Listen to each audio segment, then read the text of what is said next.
They are the ones who go ahead of the very first. It is they who clear the paths of mines, build fortifications, and construct crossings so that their own can advance. But for the enemy, they set traps. All of this is about the engineering troops, whose day Ukraine celebrates today. TSN correspondent Daria Nazarova visited the engineer soldiers of the 128th Mountain Assault Brigade on the eve of the holiday and is ready to tell more about the specifics of their work.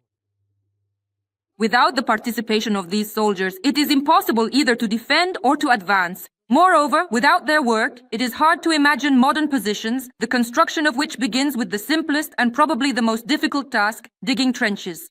The soldiers have to finish setting up this position in less than a week. Everything will generally be about half a meter deep and up to approximately 3 meters high in total. We cover it, camouflage it, and that's it. They have built dugouts, trenches, and caponiers from scratch. This is the 12th position since the beginning of the year. The work is physically demanding, but it carries a lot of responsibility.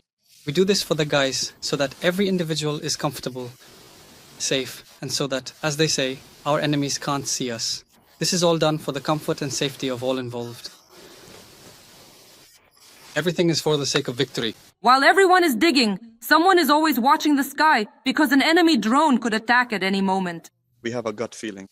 We keep watching all the time too because the sugar is already outdated. If we hear something, we look and try to figure out what's flying and how it's flying. But if it's fiber optic, then we rely only on sight and hearing. They admit that simple things help them cope with routine and moral fatigue. A good mood, a joke, that's all it takes. And a good team. How's the rest? Very good. Like hot food, but everything's fine. The construction of logistical routes is another critically important task for the engineering troops. After all, a built road means, first and foremost, quick evacuation and saved lives. The guys are deploying a heavy mechanized bridge.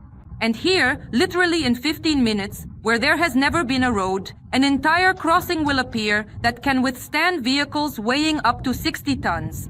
They build roads not only across bodies of water and in the steppe zone. They have to work with heavy machinery and near the line of contact. We build roads for our infantry too, so they can pass through and do their job. We drive out to the position, then you stick your head out, and something's already flying in. And this happens every half a minute. It keeps coming. And you can't tell if it's yours or not, but you have to do your job, because the rest of their lives depend on you.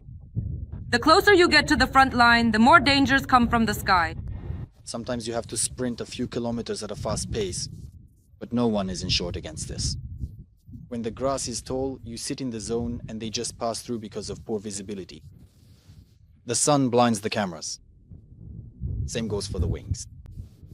The engineering and sapper troops build not only defenses for our guys, but also obstacles for the enemy.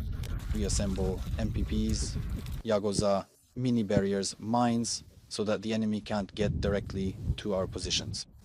To prevent enemy vehicles from passing, roads are mined with drones.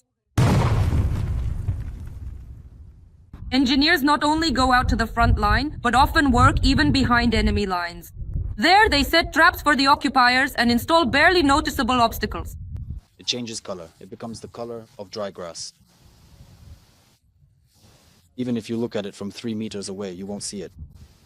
There were many cases when, as Russian troops were retreating, they jumped over the Yagoza and got tangled in the MPB. To work on the front line, they take the necessary equipment with them. Sometimes the weight of the gear reaches 50 kilograms.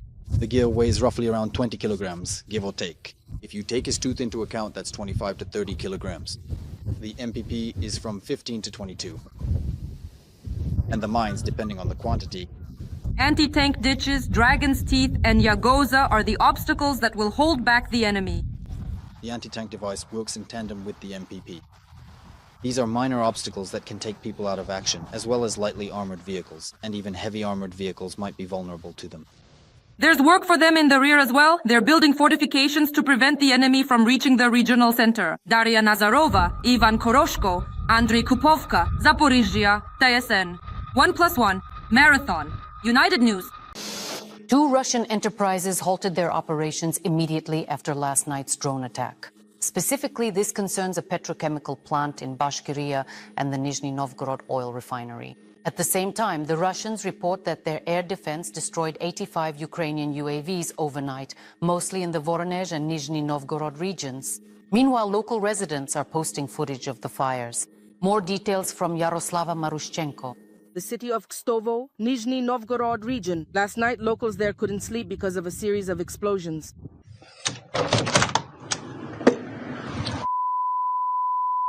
Drones struck the Lukoil Nizhny Novgorod Nefteyok oil refinery. A fire broke out.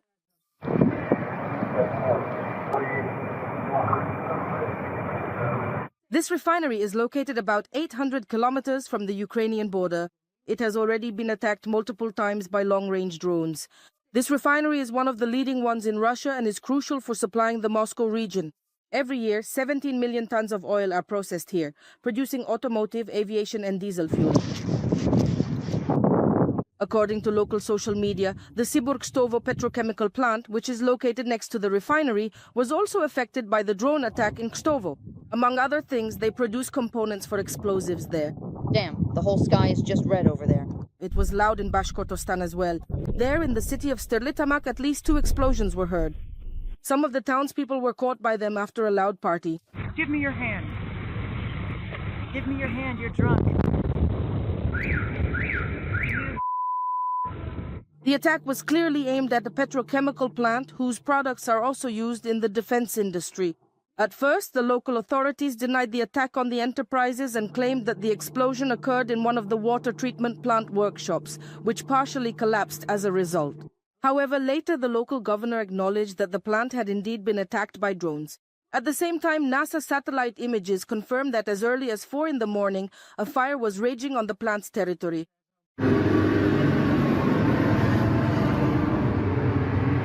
The head of the Center for Countering Disinformation at the National Security and Defense Council, Andriy Kovalenko, also confirmed that after the attack, the petrochemical plant in Bashkiria and the Nizhny Novgorod oil refinery in Russia halted their operations. Everything is covered in smoke.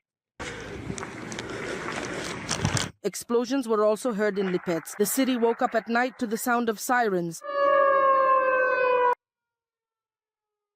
The consequences of the strike on Lipetsk are still unknown. And in the Kursk region, after a drone strike on a substation in Rylsk, more than 16,000 people are left without electricity. The Frolovskaya electrical substation in the Volgograd region was also affected. Yaroslava Marushenko, Witness TV Marathon Program. United News? Explosions also rang out last night in occupied Crimea. Local residents wrote about this on social media. The operation of Russian air defense in particular was heard in the area of the Kerch Bridge. However, nothing is known yet about the consequences. Meanwhile, information has emerged about which specific military boat of the occupiers was burning in Sevastopol Bay the day before. Local residents informed the Telegram channel Crimean Wind that the video shows a fire and smoke on a small anti-ship boat of the Albatros M project. In total, Russia has 4 such vessels in the Black Sea. It is also known that the main arsenal of the Russian Black Sea Fleet is located at this very pier in Sukarna Bay.